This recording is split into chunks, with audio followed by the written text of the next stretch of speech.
எல்லாருக்கும் வணக்கம். நம்மளுக்கு ஒருத்தர் அன்னதானம் பண்ண சொல்லியிருக்கிறாங்க. அவங்களுக்கு இன்னைக்கு நம்ம அன்னதானம் பாபா கோயிலில் கொடுக்க போகிறோம். எல்லாருக்கும் வணக்கம். கொடுக்க சொன்னவங்க யார் அன்னதானம்னாக்கா ஆவடியில் இருக்கிறாங்க அவங்க. அவர் பேர் ராமச்சந்திரன், அவர் பேர் மஞ்சுளா, அந்த அம்மா பேர். திருமண நாள் இன்னைக்கு கல்யாண நாள் அவங்களுக்கு.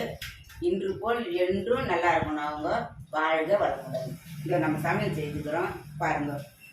இதுப்பா புளியோர சாப்பாடு, இது லெமன் சாப்பாடு, இது இந்த தயிர் சாப்பாடு, வாழைக்காய் தொக்கு, மாங்காய் ஊறுக்காய், இந்த ஊறுக்காய் மிளகா, பாக்கு தட்டு, இந்த தண்ணி கேனு, தேன் மிட்டாய், அது தேங்காய் 2, வாழைப்பழம், வெத்தலை பாக்கு, பூ எல்லாம் வாங்கி வச்சுக்கிறோம்.